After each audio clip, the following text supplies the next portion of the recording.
Ты меня не лечи и не води рукой. Я уже как большой, и, сука, сам все знаю. Лучше со мной давай, танцуй или играй. Пой, ну или читай. Пой, ну или читай. Thank you, Tim. Yeah. That was good. What's the translation on that?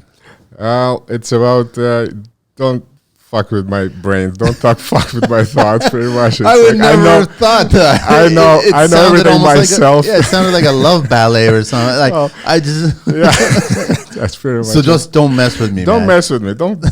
Yeah. I love it. I love that you started the show that way. Welcome, man. Thank you. Thank you so much for being on the show. I know Thanks. you're a little nervous, but Thanks for having me, you yeah. have no reason to be nervous. We're gonna just talk construction. I want to do. Thank you so much for the vino. Yeah, I anytime. really appreciate it. I'm gonna enjoy it. I'm gonna drink this tonight. Yeah. I'm gonna enjoy it Please tonight. do. And then I'll think about. And also, you brought us some Russian sweets there, Yeah. which are really nice. And again, how's that called? It's just. It's like a nut with a dulce de leche fillings in it. It's So like a sweet pastry. cream or something Yeah, inside. Yeah, yeah. and there's Nutella inside that one. Yeah. Similar to that. Yeah. Cool. So thank you very Yeah, much. I welcome. appreciate that. Right. So I just want to let everybody know I'm wearing Schluter's tee today. Everyone knows that I use Schluter, and Yeah. so I'm wearing their tee today. I want to let everyone know about the deets here. So Tim is, and it's in Russian, it's Khalimov. Khalimov. Yeah. But in English, it's Khalimov. Khalimov. Yeah, but say the Russian version. Yeah. Say the Russian. Make us do that. Make the white people do that. Ravineview Construction, www.rvchomes.ca, or you have two websites. It's the same website. It's just two domains. Okay, guys. So www.ravineviewconstruction.com, and then to reach out to you is info@rvchomes.ca, and then on Instagram it's rvc_homes. Correct. So first of all, you do stunning work. Amazing work. So we're going to talk a lot about that, but we're also going to talk about how you got started and all that. But I do want to bring up a little something interesting. I don't know how familiar you are with the bill 23 that just passed regarding the change from Doug Ford, our premier, and how he says he's streamlined building practices, and we don't have to deal with a lot of delays, and we're going to be able to build more homes. And recently I just found out that there's been another bigger problem attached to this. So outside of certain large developers buying greenbelt land that wasn't, you weren't able to build on it until this happened, and they built it at the start of the year. But the other issue now is that cities are already starting to speak up. Taxes. Yeah. So what's going to happen is, since he streamlined all these things about making building faster, he's removing fees that these developers would have paid into, which is going to be a shortfall to governments on a municipal level. And we're talking about a shortfall of 50 to 80%. Wow. So right now, Markham is looking at raising taxes to kind of compensate for that shortfall. Now, other cities are jumping on, and they're saying that by this coming in, you're looking at $230 million of lost revenue for each of the cities. Wow. So Where are they going to gain it back? taxes. So you're going to From tax. who? From the builder? From the Not from the builder. You're going to get it from the homeowners. lower and the middle class. And so it's like, the more I dive into this bill, the more I realize that this bill is only benefiting a certain segment, and it's going to destroy another segment. So I'm not a fan of it. I just want to share that, let everybody know that, do your own research and check it out. Yeah, I will. That was the extent of what I wanted to talk about. So where did it all begin for you, Tim? Well, you know what? It's all begun at probably around 2004. We moved to Canada in 2004. I went to university. What were you studying? Business and math. Okay. And economics. All right. I did only 1 year. I had to drop out because I didn't get a loan, a student loan, and I wasn't poor enough to get a loan. And I love that you put it that way. well, that's what they said. It's Here's true. $120. They sent me a check. Here's $120 gift from the government to help you study, and that was it. The first year I put it on my credit card. I did part-time job and things like that. Then I just couldn't do it anymore. I had to drop out. I was still doing a part-time renovation. I was working for a company, and I wasn't planning to stay in construction. Did you do construction back home? No. No. Well, I did a little bit as a labor, as a helper for our own renovation. Yeah. That was it. I always liked to work with my hands. So after about 2 years working for this company, I was fired. I was kicked out of the job for my attitude. I was, 19 years old, 20 years old? For what kind of attitude? Well, I didn't have enough time in the day to do certain things, and I got shit for it. It's like, why didn't you finish this or that? I said, well, it's 6 o'clock. I had to go home. Yeah. It was 7 o'clock, whatever it was. Yeah. I don't care. You got to finish it. I'll say, you don't care. I don't care either. And then I was like, go. So That's not attitude in my eyes. well, no, I was, in my opinion, I still was right. Yes. But, I did have side jobs on the go, like 2-3 hours after my work. I go do a little renovation, do a little basement, do a little painting, work until about 10-11 o'clock at night. Come back home, and I was single. I was young. That's how it all started, and then from there, I was driving a '91 Pontiac Grand Prix. I had like a credit card, $1,500, I think, limit. I went to Home Depot. I bought a table saw, miter saw. The same day I was fired. Okay. And basically, that was my first tools. I bought the cheapest tools. Would you get rigid? No, I think it was like miter saw was a Mastercraft or something. Oh, like that. okay. So yeah, all right. Maybe it was Canadian Tire. Canadian Tire, yeah. And It works. yeah. It works. Yeah. And from there, I got a little bit more jobs, and then I met another contractor. He gave me bigger jobs, and from there it was on and on and on. I started taking piecework, and first it was an hourly, but then it was piecework, and I grew my customer base, and All word of mouth. Word of mouth, yes. Yeah. And they were just, you were taking on anything? Anything. But you were just learning as you were going? I've learned a lot in the first 2 years. I knew nothing. But I've learned a little bit of everything. I learned a little bit of plumbing, a little bit of electrical. I still made a lot of mistakes. Of course. But I still learn as I go. Listen, I still do. Every day, something new. You were by yourself, Tim? Like, were you? I was by myself. At what one point guy. did you finally say to yourself that I need to bring more people on because I can't do everything? When I start getting bigger jobs, bigger full house renos and things like that, I start getting a helper or two. And that's probably about maybe 7, 8, 9 years ago, something like that. So not too far into it that you started. So you started growing fast. And yes and no. I was doing small jobs for a long time. Like to grow a customer base, it takes few years to do it, right? Yeah. And when you do small jobs, cheap jobs, you get probably the same type of customer referrals. It took me a while, probably about 10 years ago, but that's when I started meeting bigger customers. How did you start figuring out what your price was going to be? Did you do what most of us did, which is basically think about how long it's going to take? This is how much money I want to make for the day, for the week, for the job. So this is what I'm going to charge. That's exactly how I did. That's how you did it. Yeah. So basically, but we all know that's the wrong way of doing it. That's the wrong way, and I've lost a lot of money too. Yeah, because we all have. A week, when you say it's going to take me a week, it takes me 2. Yes. And then I pretty much pay for my labor, and I work for free. That's how I ended up doing a lot of jobs too. And I want to go from that to bouncing to today. You're not doing small jobs. You're not doing simple jobs. You're doing, very mid to high quality work. Mm-hmm. Did you always see the business that way? When you got started, did you see that this is where I was going to head? This is what I wanted to do. Okay, but you just didn't know how to get there. Yes. So how did you figure out the tools to get there? It's meeting right people. And I'm still trying to figure out how to do that.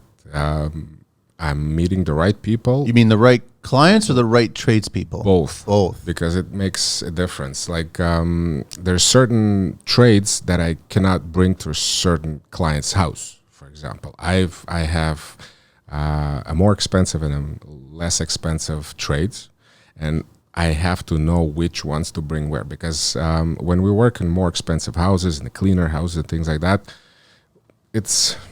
I don't want my tradesman to throw in whatever, a napkin on the floor, a coffee cup on the floor. I gotta watch out for that, right? It's because the customer pays for it. It's funny you say that, because it's just, in the beginning, I was always the guy that would be on site, and I felt like a parent, and I'm not a parent, right? And I got a lot of respect for parents and raising kids and everything like that, but we're grown men and women in the industry. I shouldn't have to follow you and clean up your coffee cup. I shouldn't have to clean up your napkins. Lunchtime was the worst. Yeah. I hated, and I would always be loud about it, I hated lazy trades that would have their lunch and leave all their Uber or whatever, their food, their containers all open and half-eaten, whatever is left over, dirty fork, dirty glass, everything, pop cans, and they just left it that way. I would freak out as if I was like the worst parent ever. Why don't you just clean up after yourself? There's garbage bins everywhere. It drove me nuts, man. So I'm sure you had the same thing. Yeah. The first thing I do on a job, as soon as we do, if it's a renovation, let's say we have to protect the flooring and things like that. Well, as soon as we protect the floor, I put a garbage bin, put a bag in it. Basically, trash goes here. Here it is. That's it. But it's like you feel like a grown-up telling kids all over again, by the way. And I still do. That's a garbage bin. I still do. I still give shit to some trades once in a while. Why are they like that, Tim? Like, why do you think? Because there's not enough of us talking to them this way. That's where it is. One contractor out of 10 or 20 is going to give them shit. The other 19 are fine with it. They're just going to go with it. Yeah, it's like, I have a guy, laborer, who's going to sweep up whatever at the end of the day, and that's it. Do the guys that you bring on certain jobs know where their pecking order is, like where they kind of see, because you don't want to use them on a different job just because that's how they work, and you don't want to change the way they work? That's right. So, but they're aware of that. They know that. They know that. It's a shame, because they have an opportunity to work on more interesting projects and bigger projects. Yeah, unfortunately. Learn. Like, I can't trust. It also depends on how complicated the job is. Like, I cannot bring a certain plumber's or electrician to a certain job site, for example. Yeah. I know they're going to screw up. I know they're going to make me look bad. Like, it's a simple, they do simple projects, and I'm okay with it, and they do it very well. But certain jobs, I have to bring certain people. It's a shame that you got to, when you're quoting a job, you got to go through roll call, like your list of trades that you work with. He or she's good, he or she's not good. Yeah. And then you got to put them together. Yeah. That you've got to spend that I extra know time. already who is going to do this job. Yeah. As soon as I go and meet the customer and look at the house, and in the back of my mind, I already know who's going to work on this. So it's like automatic. Yeah. But you're running a business. And I'm still on site too. Yeah. Yeah. A lot of times, the drywall guys or whatever say, I cannot come for the next 2 or 3 days. Okay. Put a belt on. Here we go. And start doing it. Well, yeah. Clients come by. They want to see that the thing is moving. I hate to see the quiet sites. Yeah. I like the quiet sites after 6 o'clock or 7 o'clock in the evening. Yeah. I go walk through. I want a peace and quiet. But during the day, I hate quiet sites. That's when you get a chance to clear your head. Yeah. Yeah. Quiet site, something is wrong. I know. And the customers don't understand it. I always tell them, there might be a day or two in between trades or things like that. Always. Just don't be alarmed, if you see nobody on site. Because things can't move fast enough for every client, eh? No, it's never fast enough. And then especially when you get to certain milestones, like once you get the drywall on, they think, oh, we're right around the corner. It's going to be finished. No, we just started. We're halfway. We're at the halfway mark now. So 50 meter mark, if you're Usain Bolt, running. That's where we're at right now. But we still got another 50 meters to get to the end, right? Right. How do you juggle all that? Because you're juggling more than one job, right? Yeah, I usually do about 4 or 5 jobs at the time. I don't want to go more because I am the site super myself for all of them. Yeah. And if I do more, let's say 4 or 5, then I lose the quality. Then I tried. It didn't work. You physically can't be at more than those jobs in a given week. Especially because we work all over GTA. Yeah. And if it's, let's say one job is the East End, the other is the West End, it's just an hour just to drive to one job site. Bad, yeah. And if one of the trades is late, then my whole schedule is for the day is done. Yeah. Which generally happens because they have other jobs or they have personal lives, they have we're all traffic. people, Everybody's got stuff going on. That's right. Is it still word of mouth? Is it still most of it? 90% of it, I would say. Yeah. You don't focus on any advertising. You don't need to do any advertising. I don't do advertisement, but I keep my social media rolling. Yep. People is gonna say, Homestars is crap and things like that. I still keep my page there. I still pay the money. You're still getting leads from there? Yeah, still. So once in a while I do 1 or 2 jobs a year. Nice. Yeah, so it pays for itself at that point. Itself, yeah. It's actually a smart move. If you're still keeping it alive and you're getting the work, then it makes sense. Yeah. I have a problem with it when you're not getting any work at all, or they're putting you in a different class where you're competing against somebody that shouldn't be in the same competition, right? That's right. So it's interesting that you're still doing that, and I know that you're all carry on and everything's all legit and all that stuff, which is it's a whole other business that you got to run. Yeah. At that point, right? Do you like it or not like it or? I like it. Construction management. I prefer construction management rather than working, being myself on a job every day. Actually, physically working. Yeah. It's more interesting. It's different, completely different task. To manage renovation or construction.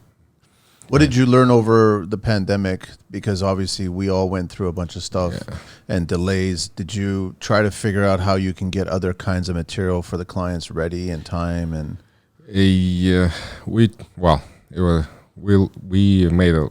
didn't make mistakes, but it took some time to figure it out.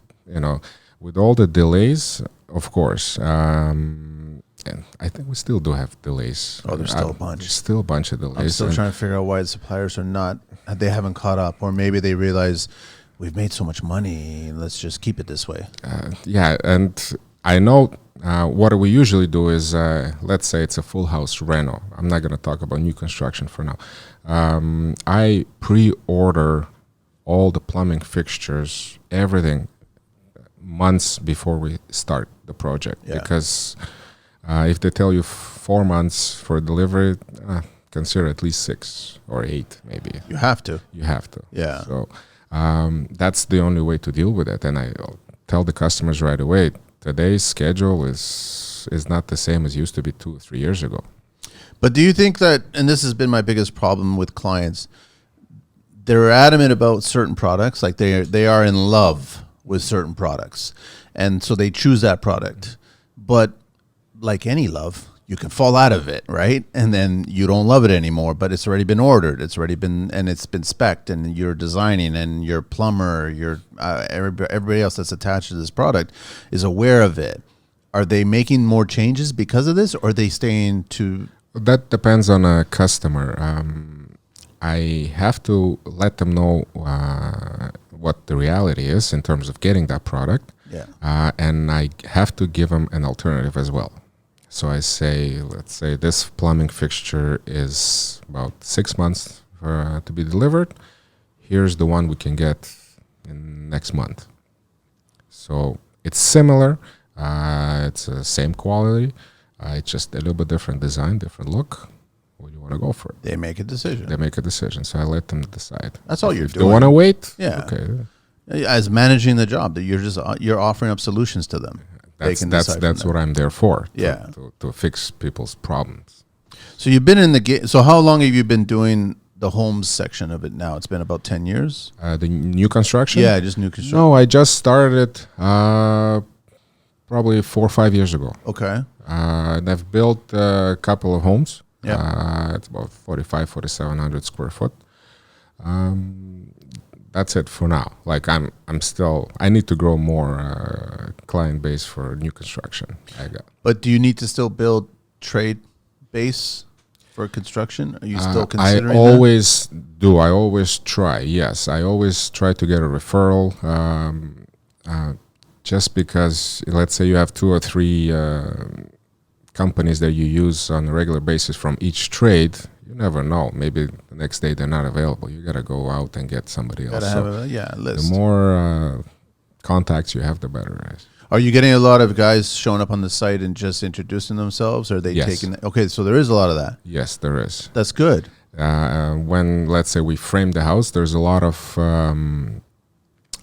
companies that come in, they introduce the flooring, the soundproofing or the lighting or the home entertainment, things like that. Yeah, like finishing touches. But never in the beginning parts. They're never No, just rough framing, roofing. not as much. No. Not as much. No, Eh? sometimes we get drywall, but that's it. Wow. Yeah, it's usually more on the finishing stages because, in my opinion, the good concrete guys or the framers, they're always busy. So They're booked out 6 to 9 months, if not a whole year. if not more. And yeah. they're focusing on trying to build another crew. That's what they're doing. That's right. The good guys have several crews instead of one crew. Yeah. And I've said it over and over that if you're in concrete and you're a one crew concrete company, that's a little dangerous. Yeah. I think you need to, and a lot of guys have the issue of they don't want to spread themselves. They want to be there and doing the work, and they want to train a small crew. But I think in concrete, you have to be able to have other crews as well, right? But it's important to have a good crew, a good site super. Yeah. Yeah. Because I've seen foundations Bad, huh? bad. Like Instagram bad, huh?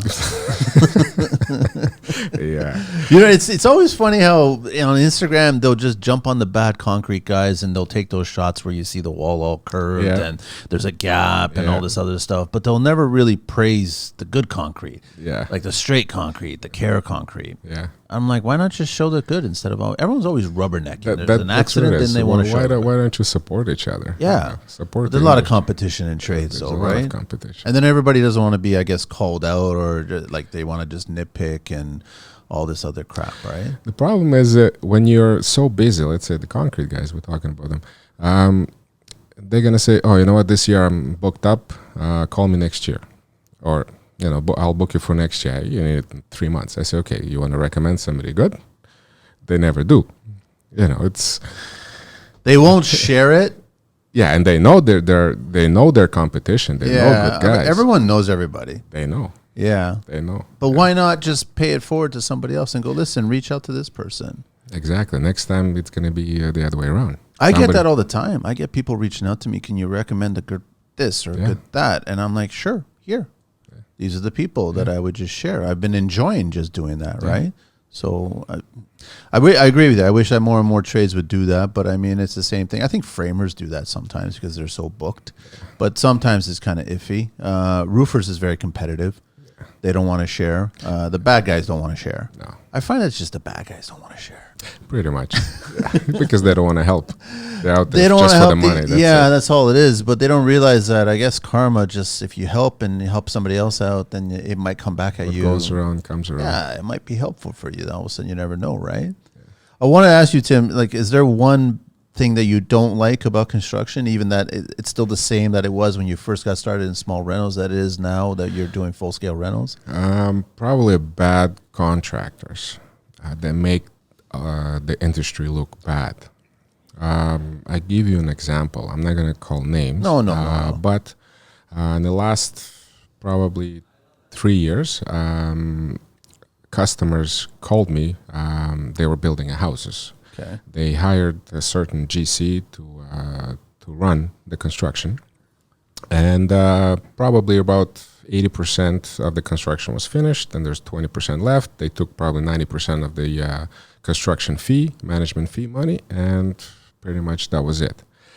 They asked me to come and finish the job, and I gave them a price, and of course it was too high for them. And first, my recommendation was try to finish it with the original GC, because that's the right way to do it. Because anybody you're going to invite is going to be, first of all, more expensive, because I got to figure out what's going on the job. I got to bring my trades. I got to bring my HVAC guy. I got plumbing and stuff like that. I got to figure out what. And it'll be hard for you to take full responsibility of everything. Well, that you yeah, said, and right? at this point, I can do a Terran warranty. No, For sure, no. No. Like, I don't know what foundation it did. exactly. So I'm just doing finishing touches now at this point, like installing countertops, appliances, and plumbing fixtures, things like that. But I got to test the whole system. And they, when I ask questions about engineers' visits, inspector visits, homeowner never aware of that for some reason. So the contractor never made them aware No, of that. no, Not even an email. Well, saying no, so because and the so? contractor, what I've heard, the contractor shows up probably twice a week with some coffees for the guys, 10, 15 minutes walkthrough, out. Cafe contractors. That's what I call them. Cafe contractors. They spend more time at Starbucks than they do on the job site, Right. right? So everybody at Starbucks knows their name. Yeah. Nobody on site knows their No. name. We know who you are. Exactly. The ones with the, I guess, the pristine, clean pickup truck, and whenever they have a phone call, the whole neighborhood has to hear the phone call in the truck. Yes. I don't understand that. I never understood Yeah. that. But we know who you're And talking they about. sit in the truck for half an hour in front of the site. They go in for 5-10 minutes and they leave. That's That's not a contractor. no. You're basically a used car salesman at that point, right? And I don't know if they or how they're making money. Maybe they're not charging enough on management fee, but taking kickbacks from the trades. I don't know. Maybe. You know, I prefer to be fair and open with a customer, but I got to charge them for it. Yeah. This is my fee. Yeah. I'm going to be open and transparent with you, and honest, and take it or leave it. Like, this is how much I'm going to make it. Did you take that job on No, it was too expensive for the customer. for that? Yeah, they didn't have enough in the budget, and I say I don't want to do it for free. Hey, but I mean, it's like, I get this, Tim. I get this all the time, and I even got it last night. And sweet woman calls me, leaves a voicemail, gives me this long message about how she's hired a certain trim person to do work. They've done a really bad job. They've left the job now. They've taken all the money.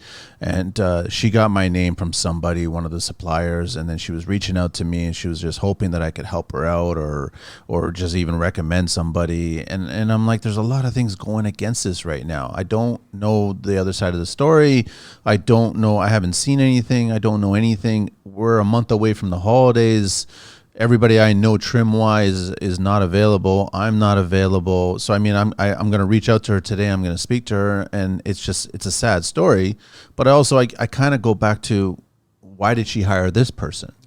And if it was a dollar decision, Most of the time. most of the time it's a dollar decision. Most of the time. So, I mean, and like you just said, if somebody new comes in, they're going to charge her a certain price because they have to either rip out certain things that have been done that she's not happy about, which is only fair. But now you're hiring a trim person plus a demo person, right? And then you're adding so much more costs. And then if you would have chosen a better dollar value, you probably wouldn't have been in this situation, right?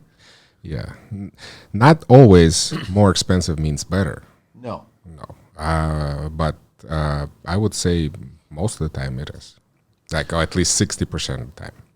I really wish there was, I don't know how to figure this out, but I wish there was a standard of what we should be charging, or what clients should accept that this is our fee, all of our fees, right? Yeah, because right now I feel the construction industry is not charging enough. No. But the customer is not willing to pay a Pay lot any more. No. So if we're not charging enough and they're not willing to pay any more, how do you even get into the middle ground there? That's why people start to do. The negotiations, business. it's already done at that point. Well, that's why, for example, they give like $60,000 or $70,000 for management fee to build a brand new house, and the rest they take kickbacks. That's how they do it, because they don't want to pay $200,000 to $250,000 to build a house. They'll always argue that fee, Yeah, right? and that's the only fee they're gonna argue. But it's true. That's the first fee they're gonna say. Oh, you're making $250,000 in a year and a half, whatever.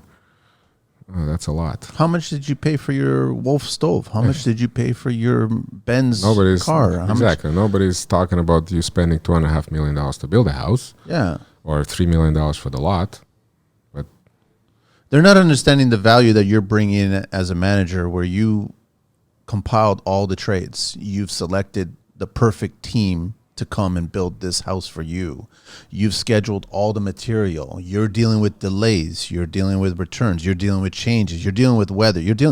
That's all part of that fee. It's not just you showing up every day and saying hello, and then if someone's not there and all of a sudden you throw the tool belt on, there's a lot. Exactly. And nobody thinks about how many hours you actually spend for the job. Outside of that. Exactly. Sit down. In the office. Even when you go to bed, you're still thinking about the job. Yeah, we dream in 2x4s. You know what I mean? It's just like we wake up and there's sawdust in the bed. There's about 16, 18 hours a day. I know. That's never factored in. And I've always said, listen, do yourself a favor one day. Sit down and calculate. Okay, every time you stopped, and I spent about 4 hours working on this job in this quote, that's today. Tomorrow, 3 hours. Next day, 10 hours. Whatever it is. Then figure out your hourly wage, and I guarantee you the guy at McDonald's is making more money. Yeah. And then you still think that $200,000 management fee is high. And I'm like, there's a lot attached to that fee. Yeah. A lot. So it's just education. But, okay, let me share a little bit of history here. Wood preservatives. Anybody's interested in wood preservatives? I don't even know how to pronounce it. Chromated, arsenics, arsenicals. Is that what it is? Arsenicals. Okay. Began being used in the 1940s. Protects from rotting due. Okay, so this is all that black. No, that's creosote. Okay, so protects from rotting due to insect and agent attacks and wood boring, marine invertebrates. Most outdoor residential wood used in the 70s to the early 2000s was soaked in this stuff. Restricted as of 2004. Banned from residential use for commercial wood poles, posts, shakes, shingles, permanent foundations, support beams, and pilings. Then you have creosote, which is what I'm familiar. But creosote was recently just banned, I think, too. Began use in 48. Protects against termites, fungi, mites, and other pests. Comes with high temperature distillation and coal tar. And I have no idea how do you say this. What is it? Pentyl chlorophyll, whatever. I don't know. Began use in 1950 as biocides, removed from herbicides. I don't know. Lots of sides here. In 87, PCP can now only be used for treating utility poles and can only be used in pressure and thermal treatments. It kind of makes me think about pressure treated the way it was back in the day. Yeah, everyone was always paranoid about that stuff, right? And it was weird that you touch it and you smell your hands and your hands smell chemically. Yeah. And then we have lunch. And then we touch the wood again. So a little bit about wood preservatives. All right. So Tim, what's the best part that you like about construction? The best part, good customers, happy customers, and delivering what you. Yes, the results and the perfect schedule. I just enjoy it. That exists. Have you built a house where you showed up like exactly on the date? That not perfect, but pretty good schedule. I was about to say, because my next question is, how did you figure that out, Tim? That's impossible. It happens rarely. Really? But how close did you get? On the renovation jobs, but sometimes it just goes once after another. It's just smooth sailing. I know, but every change order, and then you have a conversation. This is going to add. Yeah, you try to fit in between, kind of squeeze it in and rush it, but yeah. If the customer has to move by September the 1st, and it's, let's say, middle of August, and you still have a couple of change orders coming, it's tough, yeah. That's the biggest mistake that any client who's listening can make. Do not give a hard date that's not associated with the scheduled date. Yeah.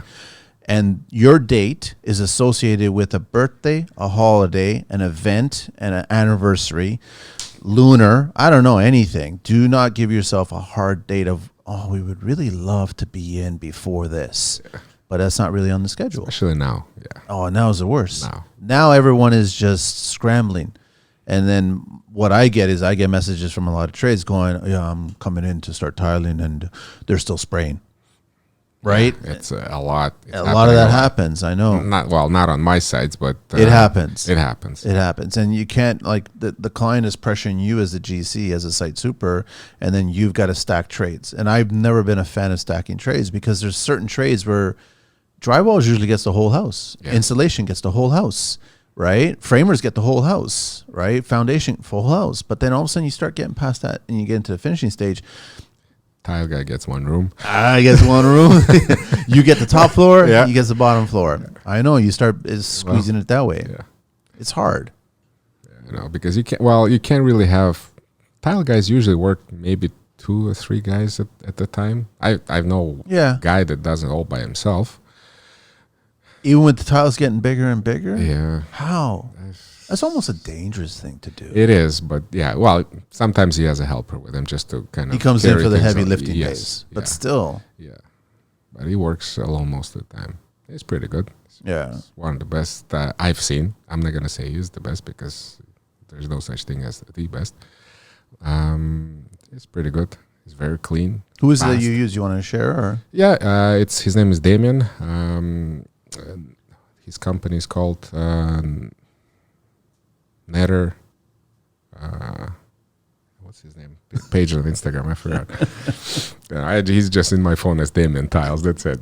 You know what? It's funny you say that. And he's from Oakville or Burlington area here. Actually. All of my trades in my phone, they're all first name and then their What they do. trade. Yeah. It's never first name and last name. It's always first name and what their trade is, man. Yeah, his last name is Netter. Yeah. Netter. That's his middle name. His last name is still Tiles. Yes. Netter Custom Designs or something Got like it. that. Yeah. It's just funny that we're like that, but and he's a good guy. He does good work. Very good guy. Yeah. What do you use for trim? I'm curious. Trim, there's one Polish guy. Damien is also Polish. His name is Chris. He's also one guy plus a helper kind of operation. Wow. Yeah. He's not on social media, nothing like that. He's on the Zop site. He's doing work on the site. That's where he's at. Yes. Yeah. He is doing on. He's always busy. He's always like I call him. He says I'm probably 6 months booked up or something like that. I have like 5 or 6 custom homes in front. It's ahead of time. It's like Because he comes in, he's there for 6 to 8 weeks sometimes. Probably, right? yeah. To do all the work. for the new house. Yeah. Yeah. He's there for about a month and a half. Yeah. Yeah, there's so many doors, frames. Yeah, paneling. Sometimes he builds cabinets on site. On site? Yeah. And So then he's there painter even sprays. longer, man. Yeah, it depends on the job. Yeah. And then I'm just curious about trades that you use. So drywall, who do you normally use? There's a couple of companies that I've used. And again, you gotta stay on top of them, especially taping. Okay. One is Eco Drywall. It's Brazilian guys. Okay. Hamilton, and the other one is Target Drywall, Portuguese. I don't know them. Joe Botelho Okay. and Alcindo. Okay. These are guys who And they're good guys? Good guys. Alcindo's a good guy. Yeah, Joe yeah. is a good guy too. Cool. But they do pretty good work. But the taping, you always have to stay on top. Like I always come in with a light, and at They're the not end- doing their own light? They do, but they say it's good enough. Sometimes it's I love they that. always I love after that phrase. After priming they usually come back. And there's still some issues, eh? Yeah. Sometimes even I don't see it before it's primed. Sometimes there's so much dust on the walls. You Yeah. prime it, Yeah. and then you see everything comes up. So what are you planning for next year? Oh, Are you thinking there's going to be a recession or not? I think we already are in recession. Yeah. When you print so much money, there's not guaranteed it's coming. But are you seeing the change in the attitude of the clients? Yes. Okay. They I already feel a slowdown a little bit. Customers, I had 3 jobs already postponed till next year. Well, that's what So they were supposed to start this year. they were supposed to start now. Yeah, September, October, and they say, you know what, let's wait. Do you for think about that 3-4 they'll months. push even further, or are they That depends what's gonna happen in this in this city. world? in Yeah, this everything world. that's going on. But, I don't see the specs homes, the construction of spec homes, the flipping. Yeah, it's gonna slow down. Yeah. The custom homes, where people buy lots, build them, and move in, I think it's still gonna go because if you have $20 million or whatever, $10 million to spend on a house, you will. You hang on to it and you sell it when it can bounce back. Yeah, It's the ones that can't carry it. exactly. That's if one. you have if you're mortgage, then yeah, you're gonna think about it. But if you're paying cash for the whole job, it's gonna go. Same thing with renovation. If people have money, they're gonna spend. If they're taking a loan to pay for it, then it's gonna stop. It's going to slow down. They're going to push. Yeah. But are you seeing a lot of clients that are signing the contract, getting it ready, and then just revising the start date? Yes. That's what you're seeing. That's what I'm Which is a sign of something. Yeah, it's well, like, you know what, let's wait for about 2-3 months. Let's see what we Yeah. have. Or something can come up. I had to kind of spend my money something else. What are you thinking about doing if it does slow down a little bit? You're just going to focus more on the renovation side of the business? Yeah. I love renos anyways. To be honest, I enjoy it more than I enjoy new construction. And I'm not talking about just the retrofitting renovation, kind of rip out the kitchen, put a new kitchen in. I'm talking about, let's say, 100-year-old house where you have to build an addition, underpin, these kind of renos. Yeah. That's what I love. It's It's a fun. challenge. It's problem solving. It's a challenge. But it's also problem collecting. Yeah. You discover A lot of things you all discuss. kinds of There's a lot things. of change orders, a lot of extras. Yeah. This is what I don't like. But the actual construction portion of it, I enjoy. You're getting a lot of clients that you're working with asking for a bunch of new technology stuff. They're battery chargers for the cars, home automation, all kinds of the new tech stuff. Again, that depends on the customer, not so much, no. Okay. They always want to go kind of stick to the old stuff. White kitchen, I'm not going to say what No, style. it doesn't matter. You don't want to hurt my feelings. Everyone knows that. Everyone's asking for shaker. Exactly. That's all it is. Shaker and chantilly lace, that's right? it. That's all it is, right? Quartz countertop with a vein in it. That's how they know it, right? They all want to go a safe route, and they're not asking for nothing new. You try to give them examples or samples of something interesting, something new. But it's interesting, Tim, that you're presenting other options not because you're sick of that. You're presenting other options because of the personality of the people that are going to move in here. Yeah. So you're looking at their personality, either the couple or the family, and you're like going, you guys really are not quartz, white vein, white shaker, chantilly lace people, but here's some suggestions. But they always go right back to that. Most of the time, they just play it safe and just go shaker. Is it more because they think they're going to sell one day, or is it more because they don't want to take the chance? I think it's because of resale. Resale, value. Yeah. I've done some interesting jobs with different kitchen colors, green or whatever, blue, and people love it, but that's their personality. They're not planning to move. They're saying we're here to stay for the next, 10, 20 years at least, and they do it for themselves. Enjoy it. They enjoy it. That's Yeah. it. Yeah. What would you do in your own house? I'm curious. Oh, I don't know yet. My house needs a reno. You and every other GC out there's house needs a reno or is in a state of a reno right now. Yeah. That's like how I am. It's constantly going that way. Yeah. Whenever you can find time. And I cannot bring trades to my own house. That's the way. As we installed the windows, and then the trim work took me probably a month to do a trim, and then another 3 weeks to paint them. It's because it's I know you don't have to tell me. I know. Trust me. It's not because I don't want to spend money on somebody else, but it's just I feel like I have to do it myself. But it's funny that you almost have to take 6 months off to do it. Yeah. But how can you take 6 months off to do it? Yeah. You can't. I'm probably gonna do it if I decide to sell. I'm gonna. So then you'll go right back to shaker, right back to quartz. Well, yeah, we'll see. Yeah, that probably. I'm gonna try to do something else because all this shaker stuff is driving me nuts. It's beautiful.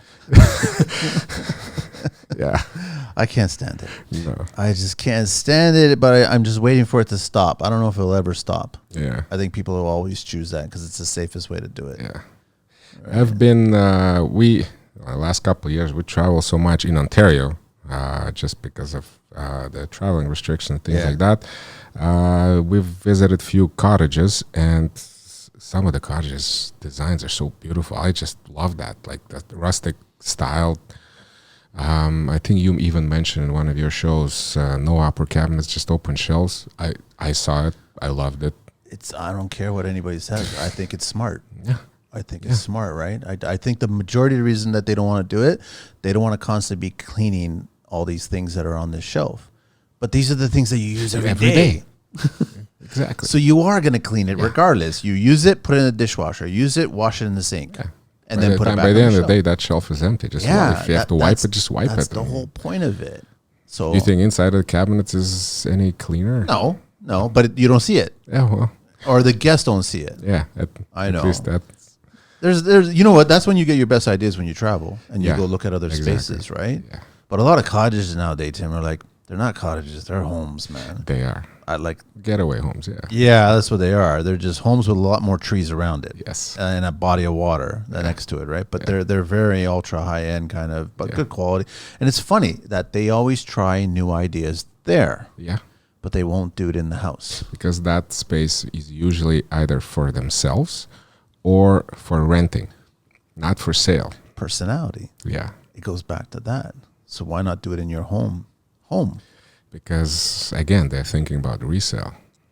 I think it's They know too many real estate agents. probably They have to they stop say, speaking. Start yeah." speaking to And more that's, tradespeople. That's what agents recommend. That's what they totally recommend Yeah. over and over. I'm curious. Tool brand. What are you, Matt? You got to be Makita. No, DeWalt. You're DeWalt. Yeah, I'm DeWalt for impacts and drills. Miter saw. Yeah. Table saw is Bosch. And the jackhammers are Bosch. The rotaries. Miter saw. Miter saw. DeWalt. Oh, so it's 12-inch yeah, slide, Yeah. Okay. Yeah. Yeah, I love it. I've tried Corded or cordless?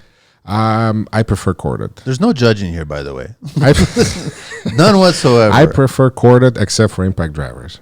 Yeah, of course. Just corded because saw, corded miter. it's more reliable for me. Yeah. And as a GC, you make sure there's always power there. Yeah. Yeah, I have a couple of big generators, you know, Yeah. in case if Even there's no then, power. Yeah. Yeah. And then you're not constantly charging batteries or carrying batteries. And batteries are getting there. I bet you one day batteries are going to be bigger than the tool. That's where it is. They put 40, 60 amps now. It's crazy. Crazy how big they're getting and how heavy they're getting. And I guess they charge the same amount of time. And the cost of them too, the batteries. Oh, it's like $400 or you something. can recycle them too. It's unfortunately that's What do they do with them? I know that they have certain shops will have places where you can drop off dead batteries. yeah, but you can't recycle the lithium. Nothing at all, right? Lithium, no, it's garbage. They just go in the So ground. then you got to buy another one then. You gotta buy another one and look at the price of them. It's like 2 batteries, like $200 for, let's say, DeWalt. It's crazy. 220. Yeah. Then there's two platforms. You got to get the large ones, and then you got to get the small 12-volt ones, right? So you have the smaller tools that you're doing intricate stuff because you don't want to hold that weight. Yeah. And then like the cabinet guys are like that. Yeah. Yeah. They have them, small tools. Yeah. So it's good that you got a little bit of a mix of kind of things. Yeah. right? It depends. Yeah. I don't stick to one brand, but I try it and I see what I thought for like. sure maybe Makita. Makita, for me, I think Makita makes the best impact drivers. But that's it. That's where it ends. That's it, huh? Maybe Just don't tell that to all the Makita guys, right? Any employees? Is it employees or subtrades? most of them are Subtrades. I always have a couple of guys working with me full time. Yeah. But most of them are Subtrades. Younger guys? I try to have younger guys. Yeah, just because carrying, lifting, and things like that. They're No hungry. sore back. They Yeah. want to learn. They want Yeah. to Well, yeah. Whoever doesn't want to learn, out the door. gone. Yeah. Do they want your job too fast? No. But whoever wants to learn, I always give them the opportunity. I've had a couple of guys, they're probably going to listen to this show. Now they're probably 4 or 5 years on their own now, on the separate companies, and they're doing okay. Yeah. They're doing well. But they still talk to you and they Yeah, we still work together Yeah. once in a while. I ask them for help. They ask me for help. Listen, I don't like to burn bridges. I don't. No. I try not to, anyways. Yeah. You never know where you're gonna end up.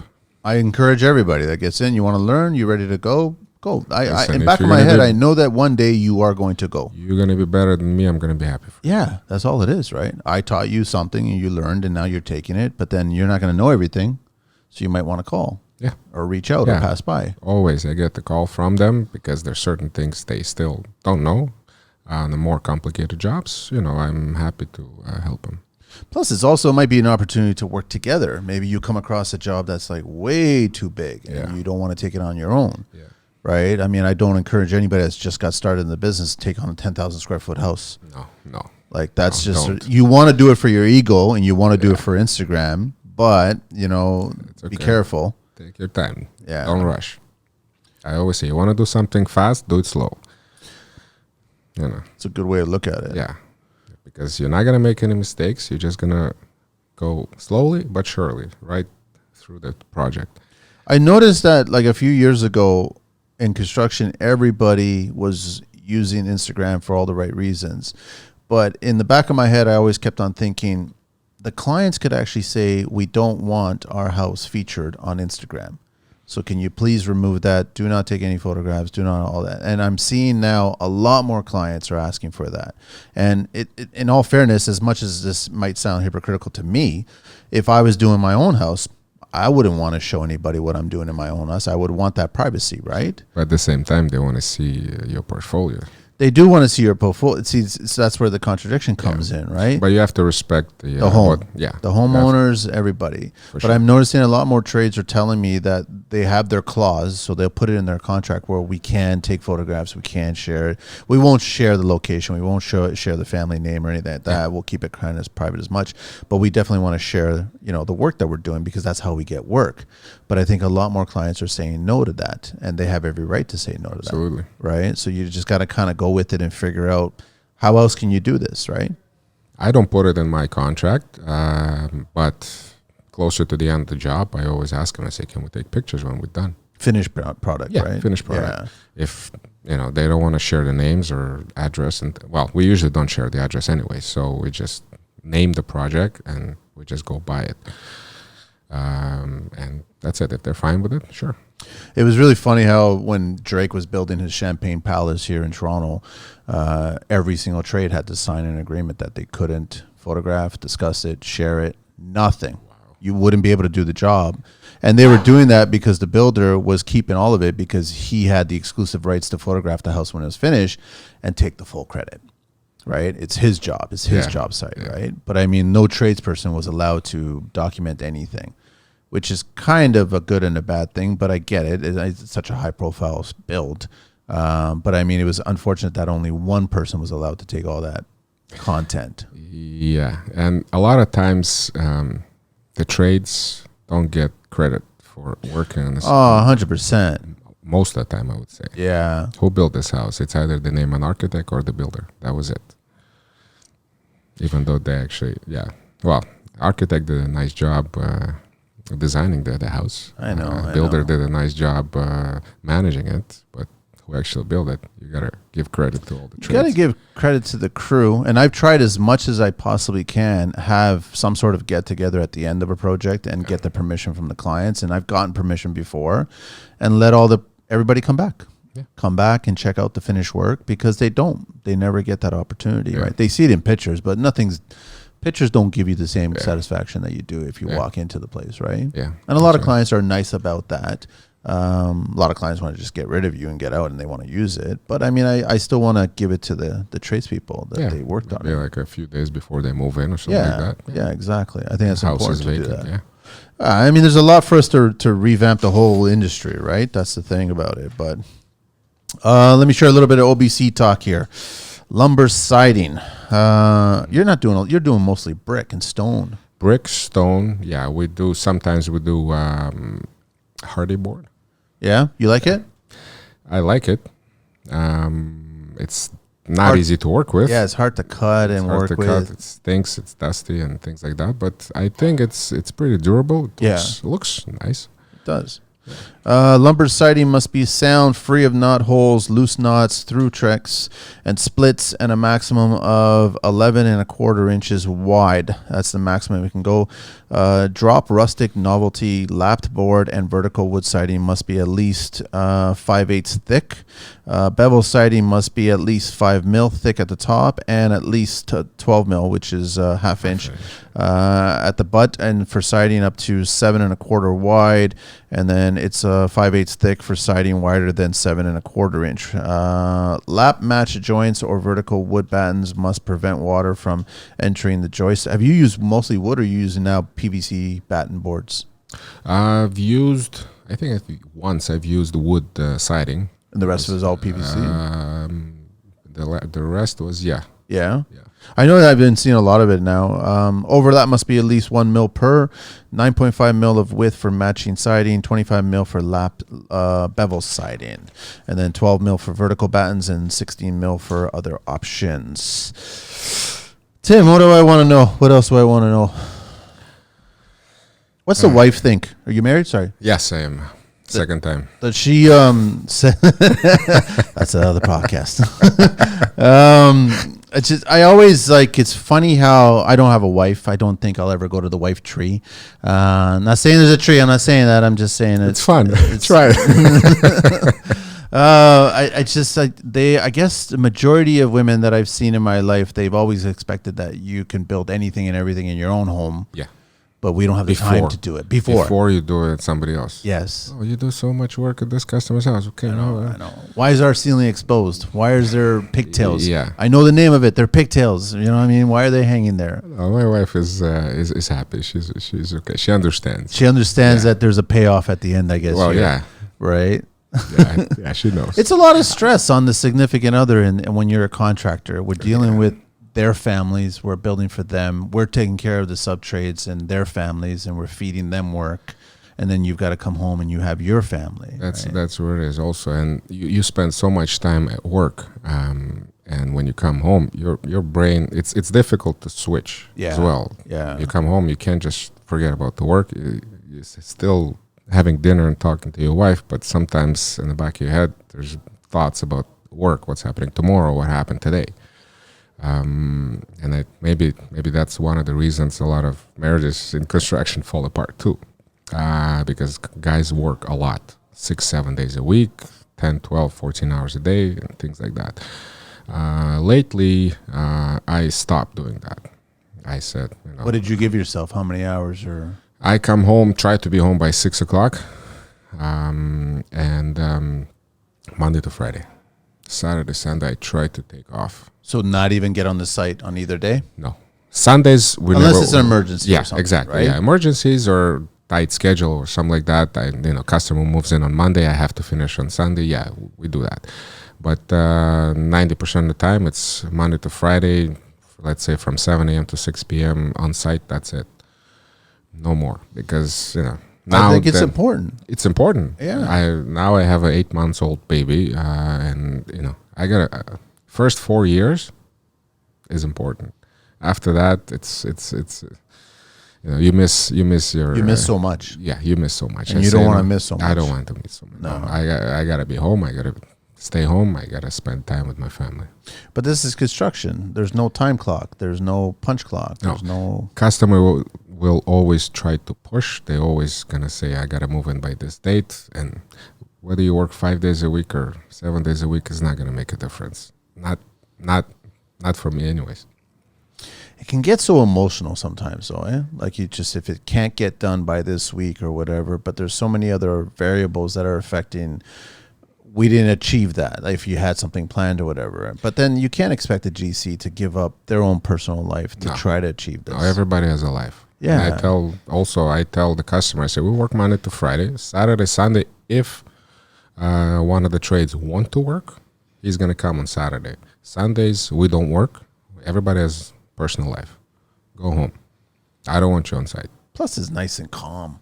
Yeah. Like the neighbors will appreciate that. That's another thing. There's a noise bylaws and things like that too. Yeah. Technically, we're not allowed to work on Sundays. No, we're not. Yeah. Well, we are allowed to work. We're not allowed to make noise.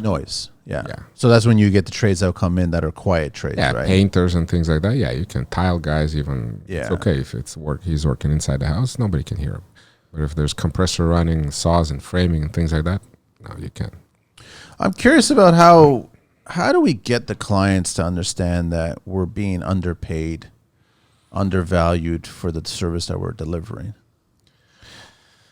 I know this is a hard question. It's a hard question, but I think you have to establish yourself. Once you are established, then you can get paid enough, but for your own company. Yeah. For the average, I think it's still going to be underpaid. I think this problem is for not just for construction industry, for anything else. Like, in my opinion, even cars. Yes. Let's say cheaper cars. I don't think they're making enough money. let's say if you sell cars for $20,000, I think that car worth more if you actually take it apart, part by part. Yeah. Why more expensive car charge more?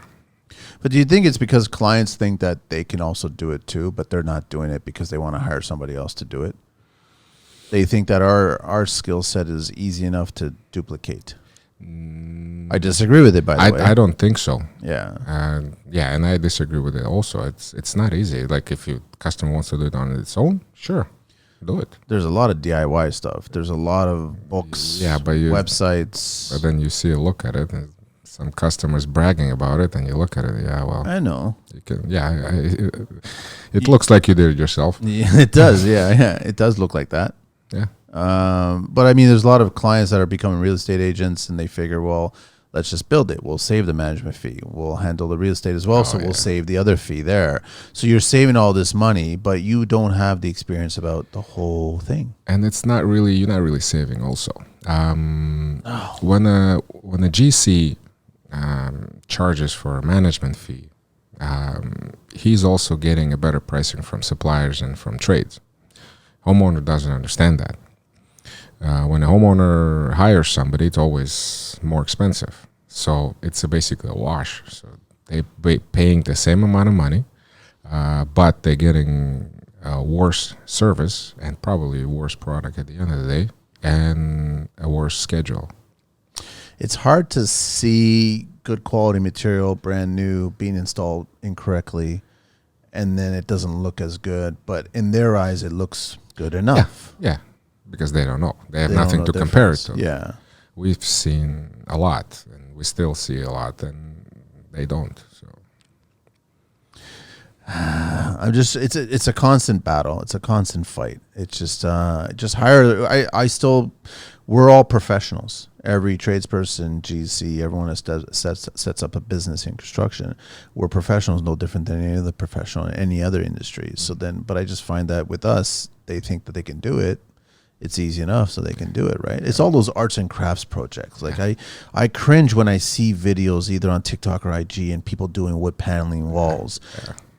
And they're using like products that when you finish seeing it, crack here, split here. Yeah. And I'm like, this is the reason why this is all going to happen. Yeah. Oh, we want it to be rustic anyway. Well, that's not rustic. That's crap. That's crap. It's crap. Exactly. That's exactly what it is. But I mean, there's reasons on how the professionals do it. And when they're gluing or they're clamping, they're cutting, they're shaping, and then it's designed to never split or never crack. But it frustrates me, man. It frustrates me. And then they call you and say, "Can you fix it?" I get those calls all the time. Yeah. And in the beginning, sure, I wanted to be the Superman, and all of a sudden you try to help out and be that person that can help them out. But I mean, how many people can you help out when you're not even helping out your own circle of friends or family? They should be priority first. Yeah. Once I take care of that, sure. I joke with my siblings, I'm booking 10 years from now. You know what I mean? That's when you might see me. And then they'll hire somebody else, and I'll come by, and I'll just okay, I'm not going to say a word. Yeah. Because they just didn't want to wait or whatever. Can't do anything about it. But then you do something in your own place and they come by and they're like, how'd you do that? I waited. Yeah.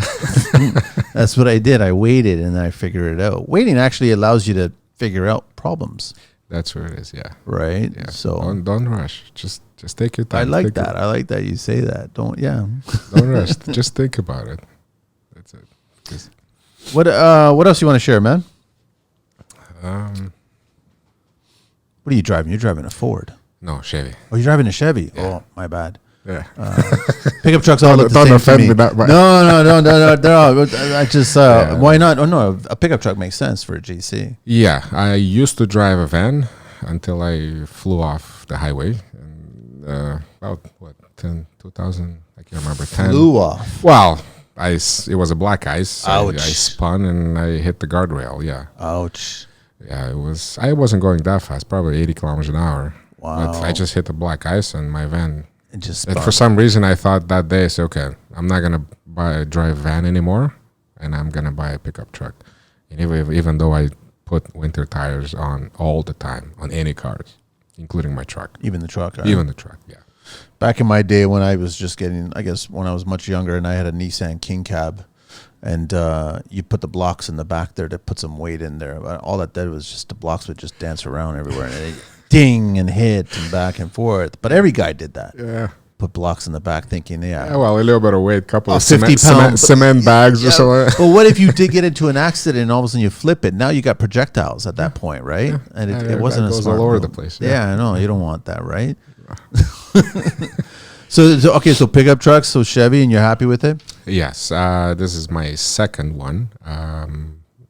I just bought it last year. The one before I drove for about 9 or 10 years. So Lasted about that 9 long? years. Yeah, yeah. And it was still in good condition when I sold it. It's just the kilometers was over 300,000 kilometers on it. I said, you know what, it's time to sell before something happens. Are you majority of the trades coming on site? Are they more pickup trucks or van guys? Pickup trucks now, especially the young guys. Really? Yes. Again, depending on the trade. The trade, yeah. Depending on the trades. Even you take tile guys. One tile guy comes with a pickup, the other comes with a van. A pickup truck for a tile guy, I don't know about that. There's so much to put in the back there.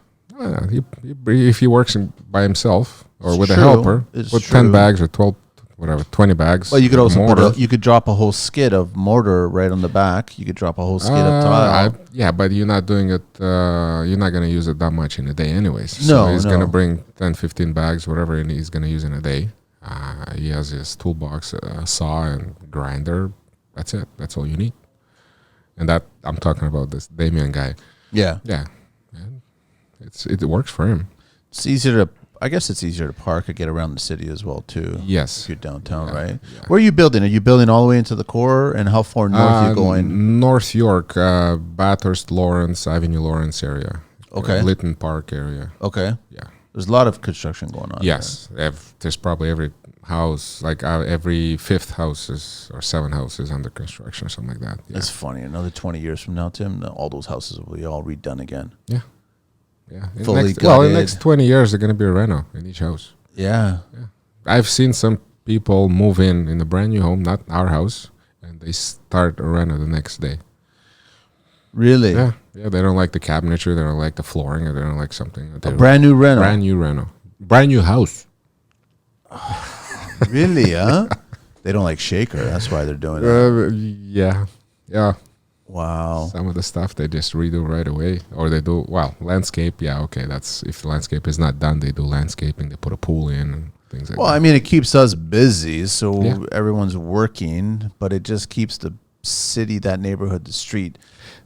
I see the faces occupied. on the neighbors, Yeah. man. We always, anytime I put the sign up or a fence up, then I get a face from the neighbors. And it's, But I always go and introduce myself. I try I've to done be it. nice Doesn't- about it, but it still doesn't matter. it doesn't matter. You always fight with them. And you'll get the 1 or 2 neighbors that have been living there forever, don't want to renovate. I'm going to die in this house.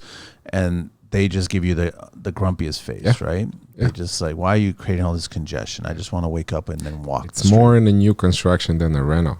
Yeah. Because there's Even if you're building an addition, if you're still occupying the street with trucks and things like that, you still put a fence, but it's more about new construction. It's the bigger toys that show up. Yeah. Right. So they know that the excavator shows up.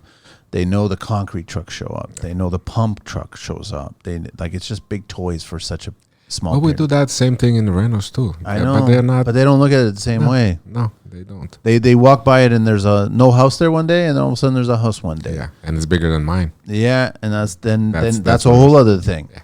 Right? So then they get upset because now you've made a bigger house. Yeah, but you're forgetting that I'm making the street more valuable, more interesting, better. You try to explain that to them, doesn't work.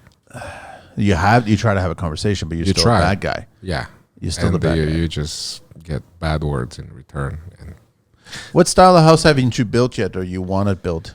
modern, Yeah, I want to try it. Yeah, like a proper modern, right? proper modern. All Haven't open, found a all client to do glass. it yet. No, not yet. Even a reno, no. Really? I signed the contract, but it got canceled at the end of the day. It was probably 5 or 6 years ago. It was supposed to be like a modern reno. It was beautiful. Beautiful And, design? Yeah, and then they ended up selling the house and moving, so I don't know where they're now. So, Are you dealing with architects and designers a lot, or are you? I do sometimes. Probably about 30% of my projects. Yeah. Yeah, and depends on the size of the project as well. I always recommend an interior designer, especially for bigger renos. Because you don't want the responsibility. I don't want, over and I over. always say, don't ask me for color selection. But they still styles. do. They And do. they still will. I give them my opinion, but I never give them my advice on the finishes. Because then you're on the hook for it. Yeah. And it should be somebody else. Yeah. Or if it's you, there'd be an invoice attached to this. Well, that's exactly what it is. And they have a hard time paying you as the GC manager. They don't design, mind. They right? don't mind. Yeah, to pay somebody else big bucks, but To they go don't- shopping and Yeah. to go. Yeah, I try to help them. I take them shopping just so I say, oh, here's this store for tiles or things like that. But yeah, I try not to do it, but I still do once in a while.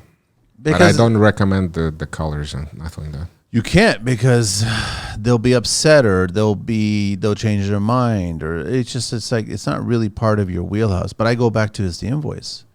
Like, how many times have you been asked to do site visit meetings, and a designer, architect, engineer shows up there? Yeah. They're all being billed, Yeah, but you're not. not at And all. you're standing around going, I need to go take care of this. I need to Yeah. go work with this guy, this trade, that thing. Yeah, But you're not being billed.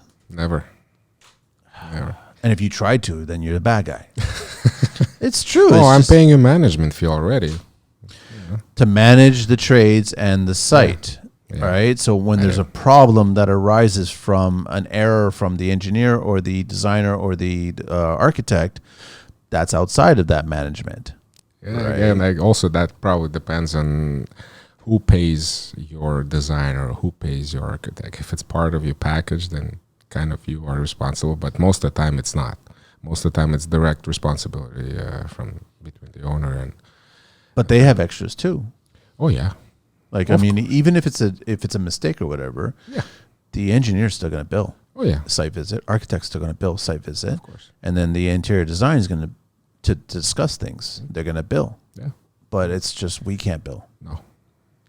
Oh, that we don't get paid enough. No. It goes back to this, but I just don't know, other than educating the clients, that the responsibility. Yeah, once they get more experience, maybe on the first renovation they wouldn't know, but if they have to do it again, second house, a third house, maybe they start to understand or at least see it. But most clients are going to go through one major renovation once in their lifetime. Yeah. I'm going to guess less than 10% are going Yeah. to go through a second renovation or even a third renovation. Yeah. So I do have repeat clients, but not for major stuff like that. no, and then they'll refer you to other clients Yeah. to do other projects. Might not be as big. Yeah. I don't know. I guess all you can do is just kind of just present yourself. This is how it is, and then just go from there, and then keep in your lane. I'm just trying to talk to the younger trades out there that want to eventually. Most trades that get into the business want to eventually become us GCs, managing and doing the job and doing less on the site and doing more in the paper. So I'm just trying to get them, like, you might as well start at the beginning. Just kind of set the rules where, if they start asking you all these design questions, just revert right back to the designer. Yeah. That's their responsibility. Yeah. But I've seen a lot of trades, including tile people, they figure out layout. They figure out tile layout and how it's going to be designed. I'm like, that's got nothing to do with your scope. No. You're there to install what's been designed. Yeah. But they'll still take it upon themselves because they figure, well, I'm here. If I don't do it, then I lose a day. Then I got to come back. Then I'm already pushing my schedule. It's a constant battle, right? Yeah. But I don't think the young trades should just jump and just do it. No. And a lot of times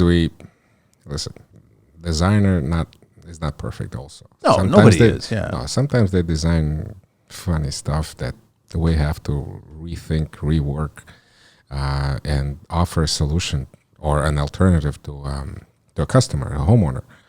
And sometimes, I would say 25% of the time, they change their mind and say, yeah, I want to change. It's like that famous stamp on the drawings where it says as per contractor on site, right? Yeah. I think I'm going to get T-shirts made that's going to say as per interior designer designed.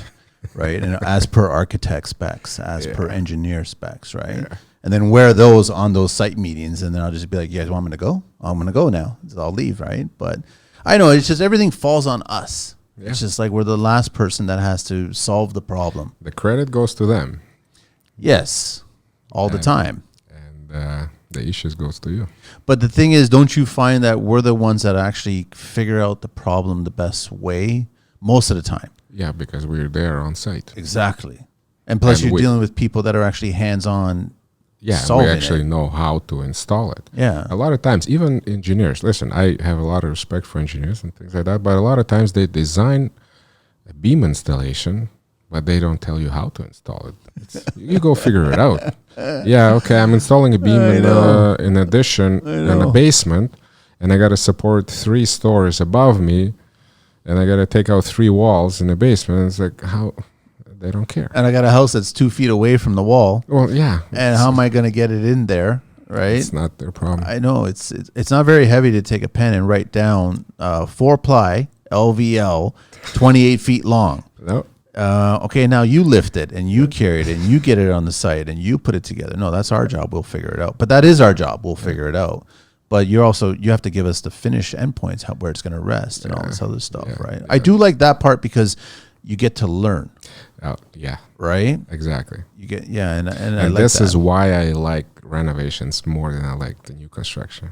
But sometimes they just go crazy. I've done projects where it's like the ridge beam, so to speak, 100 years ago was a 2x4. Yeah.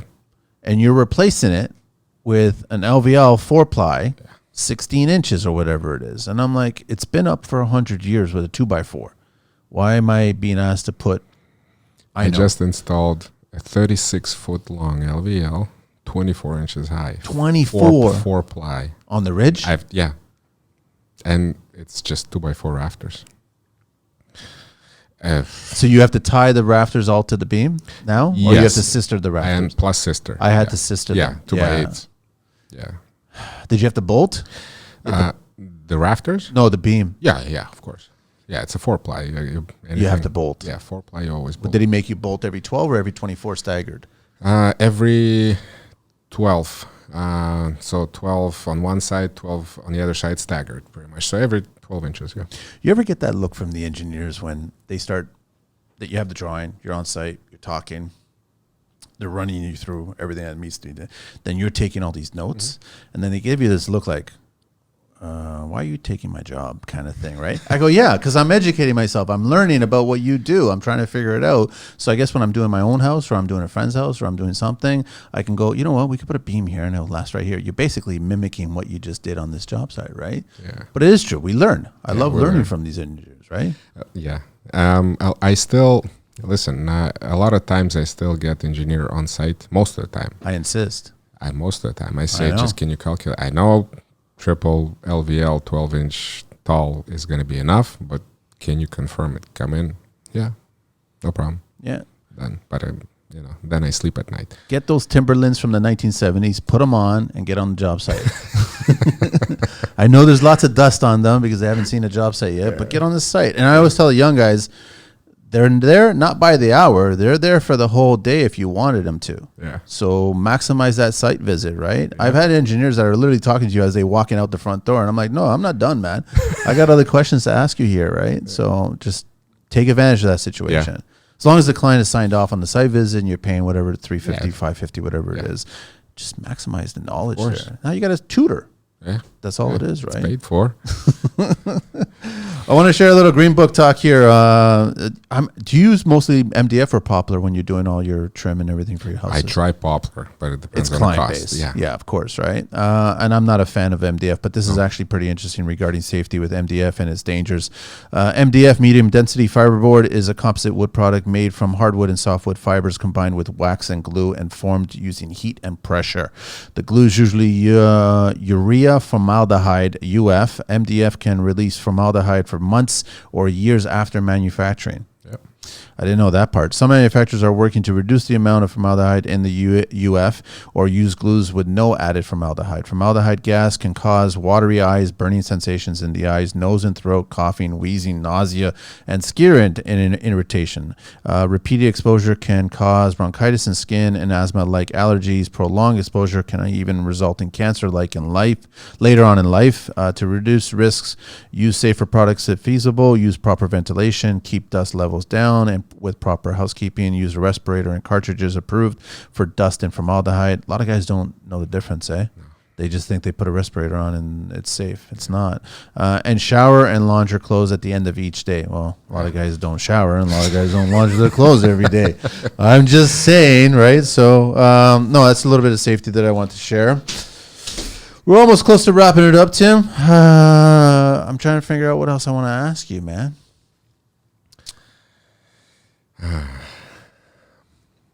What else you want to know? When are you going to stop? Have you given your clients a stop date for the holidays? Are you going right to the 23rd? That depends. Depends on the project. If I can stop it, I probably stops at around 21st. Yeah, and continue probably after the 7th. It's always shitty when the calendar works out that the 24th is on a Friday or something like that. Yeah. And then they expect you to work all the way to the Friday and then... No, I don't work 24th. Yeah, I know. I don't like it. I have to check the calendar for this year. Yeah. I haven't done it yet, but yeah, around early 20s, it's probably 21st. I tried to slow down already. And then nobody's working anyways already. Everybody's in that mood, last minute shopping and spending time with the family, and that's probably the longest time off you get in a year. You got to shift gears. Yeah. That's all it is, right? Yeah, so then we're going to probably continue on 7 or 8. Again, I got to check the calendar, whatever the Monday is going to be. Oh, so you don't even go back in the 1 week before for a few days, or no? You'll try wait to until take the a couple. return. Yeah, Yeah. take a couple of weeks. Good for off you. You should. We celebrate New Year's with, so Yeah. maybe take a couple of days off, go on cottage or something like that. So It's good, man. It's good. I'm glad that you've got it kind of all figured out, but not all of it figured out. Not You'll yet. never will. Not yet. You never will, man. You want to do the 12 questions now? Sure. Everybody, I'm talking to Tim. How do you, Khalimov. No, Khalimov. No, Khalimov. Ravineview Construction and www.rvchomes.ca and www.ravineviewconstruction.com and info@rvchomes.ca, and then on Instagram rvc_homes. What's your favorite construction word?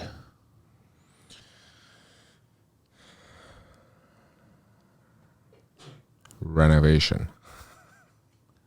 What is your least favorite construction word? Cheaper. What turns you on in construction? Schedule. Good schedule. What turns you off in construction?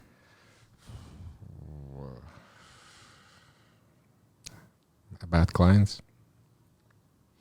What's your favorite curse word? It's Russian. I hope so. Блять. Blet? Блять. What does that mean? Bitch. Blet. I like that one. What's your favorite vehicle? Anything in the world? My pickup truck. Your pickup truck? Yeah, I love it. It's What year is that one? 21. Oh, it's brand new. Yeah, it's new. It's nothing fancy. It's Chevy 2500 custom, long box, 4-door. It's perfect for work. Sometimes I use it for family. It's paid for. That's all that matters. That's all that matters. What's your least favorite vehicle? Electric. Anything electric? Anything electric. I hate it. I'm in the same boat, man. And in that boat's not electric either. I hate it for a few reasons. I'm a combustible engine guy. I'm sorry Yeah. to say. It's just I'm gonna try to keep the gas engine for as long as I can. I don't know. A lot of the younger guys are saying eventually, man, you'll be driving an electric vehicle. And no, I think it's for a certain period of time we will have this wave of electric vehicles because there's not enough lithium. Well, not as far as I know. My opinion. There isn't. There is enough. There's not enough lithium in the world to produce that. Plus, they recycle. You can't recycle lithium, so it all goes back in the landfill and does more damage to the planet than the gas engines. Someone's going to figure out how to take all the dead batteries from tools and put them together and put them into a car. Someone will. I don't know. Not me, but what construction sound or noise do you love? Probably a framing gun. What construction sound or noise do you hate? Concrete chipping. It's harsh. I know it's harsh, man. What profession other than your own would you like to attempt one day? A butcher. Butcher, eh? Meat. I love meat. See, now you got me thinking about a tomahawk or something like that. Oh, yeah. Yeah, I love that. I did a job one time. It was for a favor. We were building a deck and we were shooting some video content. And the guy that actually was building the deck was a senior guy, Argentinian guy. And right at the start of the day, 7 o'clock in the morning, he shows up. We're all getting ready. And he sets up his little barbecue, old school wood and an arm. And he hangs these steaks from it. And he slow cooks it. And all morning we're just smelling this, right? And I'm watching this guy going there and just taking care of it, nurturing it and getting it all ready, the wood and all this other stuff. And then he made enough for everybody, and it was amazing. It was absolutely. Was that a homeowner? It wasn't a homeowner. It was a rep for Techno Metal Post, and we were doing this project there on his property. And he hired a specific deck builder, and this guy just does this every time he has an opportunity. And I'm like, you got the perfect job. You're building decks outside, and you cook your own food right there. I'm like, it was so good. It was so good. It was like so good. I have no idea why that came up. What construction sound or noise? What profession? Butcher. Butcher.